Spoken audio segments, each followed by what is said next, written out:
नमस्कार दोस्तों, स्वागत करती हूँ मैं आपका अपने YouTube चैनल पर। आज हम शिवरात्रि के व्रत के बारे में जानेंगे। इससे पहले आपको बता दें कि शिवरात्रि की पूजन सभी स्त्री को करना चाहिए। इससे वैवाहिक जीवन में सुख समृद्धि बनी रहती है। विधि पूर्वक पूजन करने के बाद कथा सुनने का महत्व भी बताया गया है। कथा इस प्रकार है।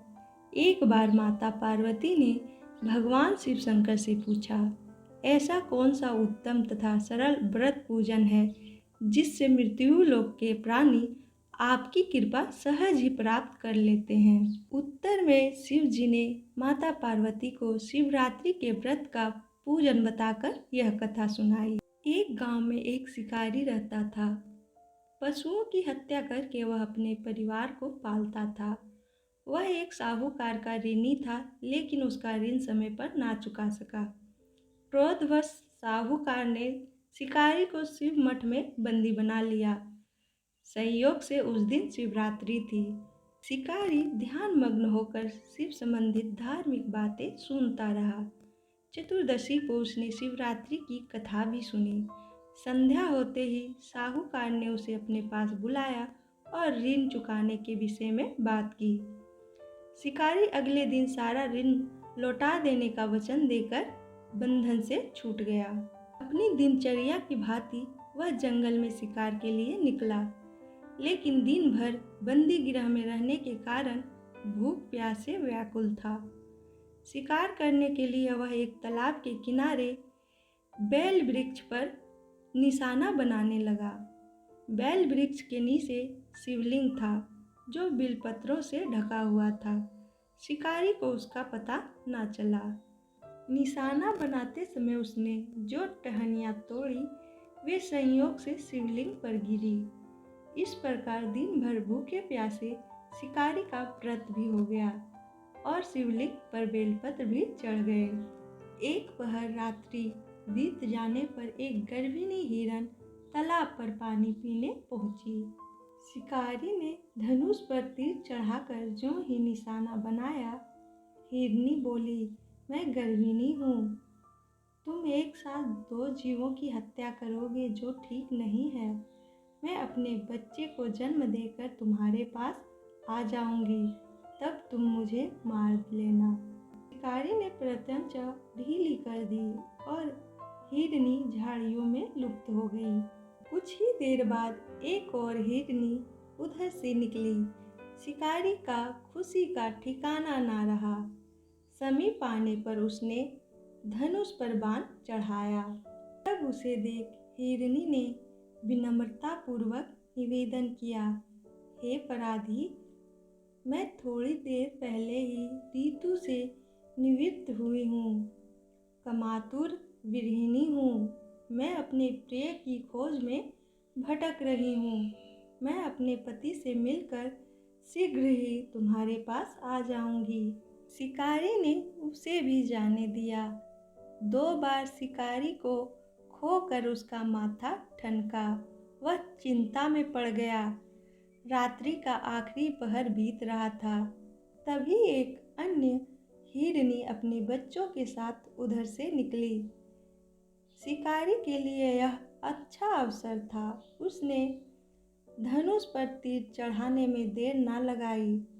वह तीर छोड़ने ही वाला था कि हिरनी बोली, हे पराधी, मैं इन बच्चों को पिता के हवाले करके आपके पास आऊंगी।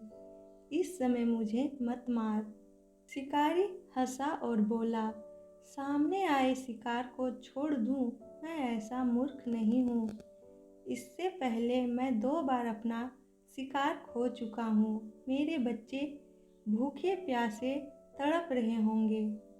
उत्तर में हिरनी ने फिर से कहा, जैसे तुम्हें अपने बच्चों की ममता सता रही है, ठीक वैसे ही मुझे भी। इसलिए सिर्फ बच्चों के नाम पर मैं थोड़ी देर के लिए जीवनदान मांग रही हूँ। हे पराधी, मेरा विश्वास कर। मैं इन्हें इनके पिता के पास छोड़कर तुरंत लौटने की प्रतिज्ञा करती हूँ। हिरनी की बातें सुनकर शिकारी को उस पर दया आ गई। उसने उस हिरनी को भी जाने दिया। शिकार के अभाव में बेल वृक्ष पर बैठा शिकारी बेल पत्र तोड़ तोड़कर नीचे फेंकता जा रहा था। भोर होने को हुई तो एक हष्ट-पुष्ट हिरन उसी रास्ते में आया। शिकारी ने सोच लिया कि इसका शिकार वह अवश्य ही करेगा। शिकारी की तनिक प्रत्यंचा देखकर हिरन विनीत स्वर में बोला, हे अपराधी भाई, यदि तुमने मुझसे पहले आने वाली 3 हिरनियों तथा छोटे छोटे बच्चों को मार डाला है तो मुझे भी मारने में विलंब ना करो, ताकि उनके वियोग में मुझे एक क्षण भी दुख ना सहना पड़े। मैं उन हिरनियों का पति हूँ। यदि तुमने उन्हें जीवन दान दिया है तो मुझे भी कुछ क्षण जीवन दान देने की कृपा करो। मैं उनसे मिलकर तुम्हारे सामने उपस्थित हो जाऊंगा। हिरन की बातें सुनते ही शिकारी के सामने पूरी रात का घटना चक्र घूम गया। उसने सारी कथा हिरन को सुनाई। तब हिरन ने कहा, मेरी तीनों पत्नियां जिस प्रकार प्रतिज्ञाबद्ध होकर गई है, मेरी मृत्यु से पहले धर्म का पालन नहीं कर पाएगी। अतः जैसे तुमने उन्हें विश्वास पात्र मानकर छोड़ा है, वैसे ही मुझे भी जाने दो। मैं उनके साथ तुम्हारे सामने शीघ्र ही उपस्थित होता हूँ। शिकारी ने हिरन को भी जाने दिया। उपास रात्रि, जागरण तथा शिवलिंग पर बेलपत्र चढ़ाने से शिकारी का हृदय निर्मल हो गया। उसमें भागवत शक्ति का वास हो गया था। धनुष तथा बाण उसके हाथ से सहज ही छूट गए। भगवान शिव की अनुकंपा से उसका हृदय करुणा भाव से भर गया। वह अपना अतीत के कर्मों को याद करके पश्चाताप की ज्वाला में जलने लगा। थोड़ी ही देर बाद हिरन और हिरन का पूरा परिवार शिकारी के समक्ष उपस्थित हो गया ताकि वह उनका शिकार कर सके। किंतु जंगली पशुओं की ऐसी सत्यता, सामूहिक प्रेम भावना देखकर शिकारी को बड़ी ग्लानि हुई। उसके नेत्रों से आंसुओं की झड़ी लग गई।